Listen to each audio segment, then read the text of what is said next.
Hello, everyone, and thank you again for joining us on our webinars. And this one is specific to the trades.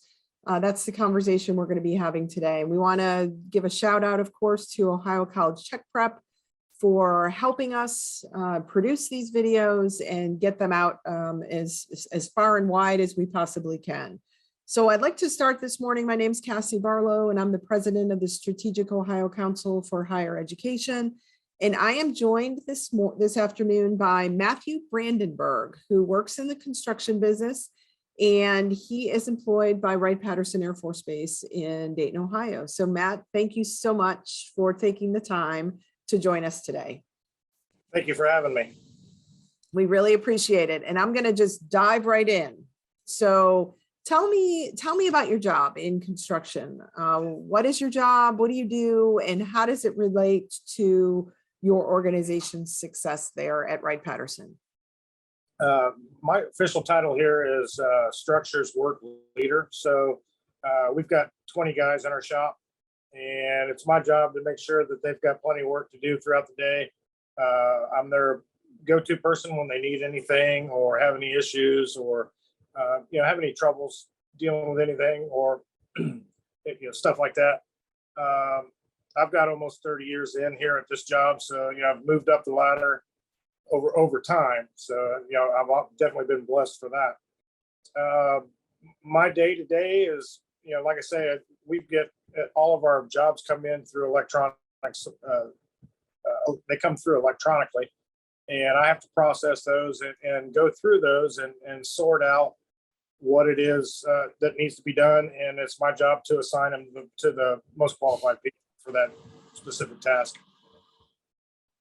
That's great. So it sounds like it's a team process to get the construction job done.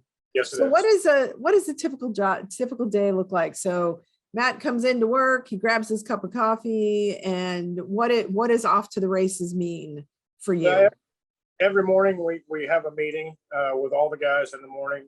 We discuss different things that are going to happen during that day. If we got any special events or days like today, it's hot. We got to remind people to be careful working on roofs and stuff like that. Make sure they're taking their breaks and getting their water. And so it's a morning meeting, safety meeting. That's usually anywhere from 5 to 20 minutes. And then I come back to my office. I'll talk to the guys for a few minutes, just chit chat after the meeting, and I come back to my office, and they filter to me when they need work or if they need assistance with anything. Most of my day is spent in the office. I wish it wasn't, but everything's electronic now, and everything takes so much time on government systems. But because I need to be getting out and observing and stuff like that, but. Most of my day is sitting in the computer, doing computer work, processing work, and make sure their time's done for the day and everything like that. So it's very busy, very busy. Absolutely, and making sure that your team has what they need in order to get the job done. Absolutely. It sounds like you spent, from what I heard, you spent about 30 years working your way up the ladder. So you started in the construction business when you first started in your company. You started in the construction business? Yes, I was a carpenter. Okay. Fantastic. And so 30 years in the business? Yes, ma'am. All right. So what do you like most about your job? What is that one thing that gets Matt up every morning and gets him to work? Working through problems, honestly, because that's I'm a problem solver, and I like challenges like that.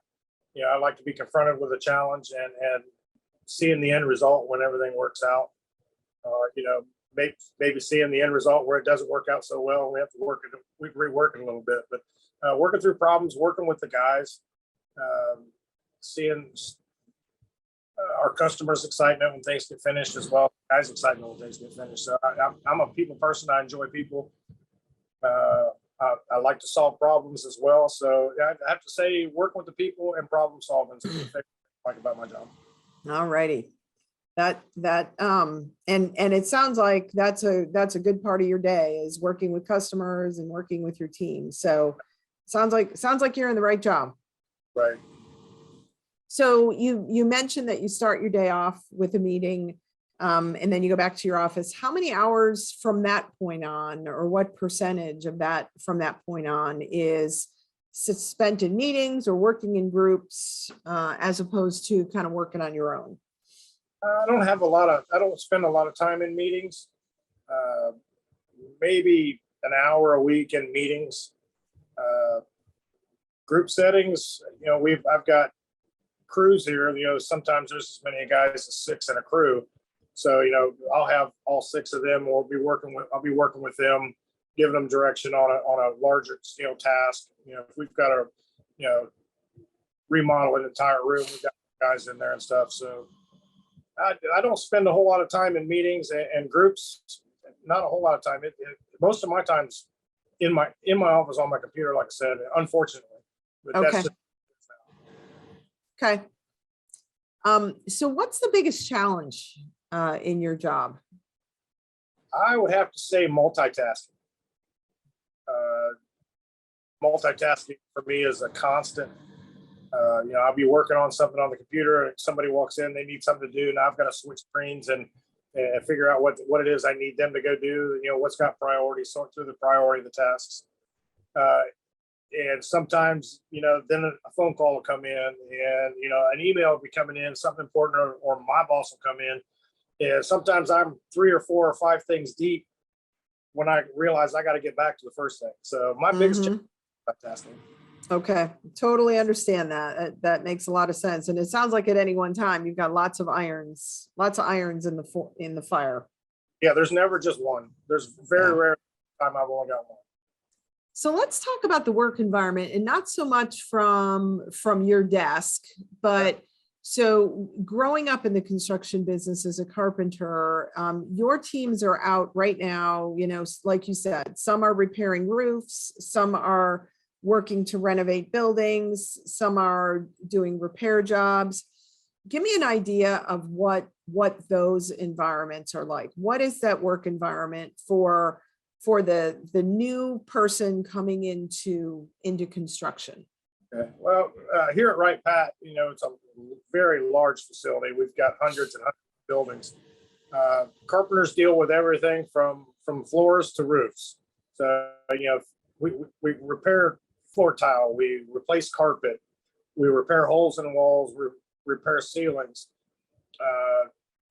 We install wood doors, we work on wood doors. So, you can get into a little bit of everything. It's a great thing about the job out here, being a carpenter out here, is there's just so much that you can do. You can get a job with a contractor that only does ceilings, and you're going to do ceilings your entire day, every day. Here at Wright Pat, with what we do with our carpenters, they get a diverse look at what they can do for, like I say, in the morning, you might be working on floors. In the afternoon, you might be working on walls. And in the later afternoon, you might be up on a roof. So, you got a real diverse set of things that you can do. So that's pretty much what a day looks like out here. You don't know what you're going to do when you come in the next morning, or unless it's a bigger task that carries over the next day. It's just however it comes up and what needs to be done first. And that sounds like it makes it a little bit exciting too. It doesn't get monotonous. It breaks the monotony of things. Absolutely. Absolutely. And we'll talk a little bit more about those pathways here coming up in the next few slides. Sure. So does anybody in your area in the construction area, are you ever on call? Yeah, we are. So under my unit, I've got carpenters and I've got locksmiths. So we have 4 locksmiths out here at Wright Pat, and at any given time, one of those are on a 24-hour call. And for the locksmiths, we do a two-week rotation. So for 2 weeks, you're on call. Okay. You might get a call at midnight, have to come in and unlock a door or whatever. Carpenters, it's more like about a 12-week rotation actually, I think it's a 20-week rotation for a week. So they're on call for a week. We don't get a lot of calls for the carpenters in the middle of the Occasionally, if somebody's busted a window out or a storefront door, you might have to come in and barricade that up. But very rarely do we get called in for the carpenters. But yes, we do have a standby roster where you are on 24-hour call. Okay. Okay. Sounds good. And what kind of, what was it that got you into the position in the first place? So what was the education required or experience that helped you get the job in the beginning? I had some OSHA safety training that I had under my belt that, a lot of people don't have. The rest of it was mostly experience. Okay. I've been a carpenter for, my father was a carpenter. So growing up, I always had a hammer and nails in my hand. He was always bringing me wood home. We had a mulberry tree in the backyard. I can't tell you how many thousands of pounds of nails I put in that there, hundreds of pounds of that thing. Building tree house. So I always had a hammer in my hand. So, it's just, I went into the military. I came out of the military. I'm like, okay, I'm a carpenter. And I started pursuing that. So that's awesome. That's what got me where I'm at today is just my experience. Okay. I had some training through OSHA and stuff like that. So okay. Ultimately. Okay. Awesome. Awesome. So when you're looking at hiring a new candidate for your team, what does that person need now? I mean, what are you looking for? The biggest thing is motivation. I want to see positive attitude. I like to see positive mental attitude. We look for, a varying degree of skills. Like I said, we don't just work on one thing out here. I started my career out as a framer. I framed houses. I knew what I was going to do every day. I was going to frame a house, and that's all I had to do. Mm-hmm. You're a framer, you're a drywall finisher, flooring, you're a flooring installer. So, we look at diversity. What kind of things do you have some experience in? Where will that fit with your aptitudes? Mechanically inclined helps. Being mechanically inclined helps. So that's the biggies. I would say my number is just motivation. I want to see motivation. I want to see somebody that can do attitude, positive mental attitude, and ready to go to work when they come in. Awesome. Awesome. So you answered the second question before we got to it. No, that's okay. If you had to add something to that, so you want somebody who's motivated, ready to go, what else would you add to that? That pretty much sums it up for me. Okay. Maybe willingness to learn. Yeah. Oh, absolutely. I'm sorry. Yeah, that was an expectation more than what I look like. Yeah, absolutely. That's a great response from you for me. Okay. just try to add to it. So that's awesome. No, I get it. Most important coming to the plate to be able to join the team is just that motivation. Right. To get to, and obviously all the other expectations that come with it, getting to work on time and all of those normal things that are just a regular expectation. So let's say that you're going to dinner one night and you run into a young person who is thinking about a career in your field. What do you tell them? What's your advice? Get a resume together. Get a good solid resume together and look up usajobs.com. Okay. There are a wealth of government jobs available, and that's where you're going to find them is USA Jobs. Okay. Okay. So get moving in that direction. Get moving. Networking helps. We do a lot of direct hire, and networking helps. So, if you know some people that say work at Right Path, get resumes, they can filter resumes to us. Because when they do open up direct hire, it's basically whatever resumes hit our desk, and we start sorting through those. When we need and what USA Jobs can get us staffed, we can get through a direct hire process. Perfect. So networking helps. Okay. Sounds good. And same thing for a teacher. So there's a teacher in a classroom or a guidance counselor who is talking to students about being in the construction business, what would you want that teacher to tell the students? Just be ready. Be ready to work. Be ready to work hard. Have a passion for what you're doing, and take pride in what you do. That was one of my biggies coming through when I started. I took pride in my work. I might have been slower than everybody else, but I made sure, because I was inexperienced, so I was naturally slower. But I made sure it was right. My dad always told me, he says, "There's no sense of doing the same thing twice. Do it right the first time." I think we had the same dad. Yeah. Don't waste your time. Right. Exactly. That's great. So very interested in your career path. So you come in as a basic carpenter, and then what? I came in as a basic carpenter. I worked for a basic carpenter as a basic carpenter for from 1997 until 2015. I worked for the Department of Veterans Affairs here in Dayton, Ohio, as a carpenter. A job opened up out here at Wright Pat in 2015, and I was fortunate enough to get it. So I transferred from there to here as a carpenter. I spent about 6 months because I wanted to get into the locksmithing side of because a lot of times most of your locksmiths out there are old carpenters. They start getting aged, and okay, well, you know what? Let's do a little thing, something a little easier on my body. So I was fortunate enough with the experience that I'd gained through the years of working on locks in my carpentry side, that I qualified to be a locksmith out here, and I got a locksmith position out here. I spent almost 3 years as a locksmith, and the work leader position came up back into the carpenter shop. So that was my progression. Okay. Wasn't real glamorous, but it got the job done to get me where I'm at. I'm hoping to continue to move forward. Right. And I think the most important message there is that there is a career path. I mean, there are opportunities. You just kind of need to keep your eyes open. And like you said earlier, be ready. Yep. Okay. Definitely ready. So as a brand new carpenter, or someone in construction coming out of school, say I'm a brand new high school graduate, what are the expectations regarding wages? Well, we actually hired 2 vocational students going on about 2 years ago.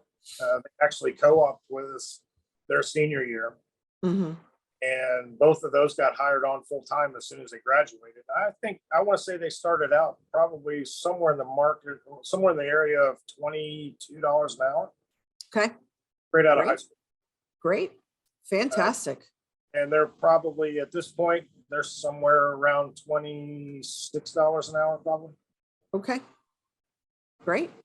And great benefits and all those things that go with them. Perfect. So Matt, go ahead. Matt, what didn't I ask you? Didn't you ask me?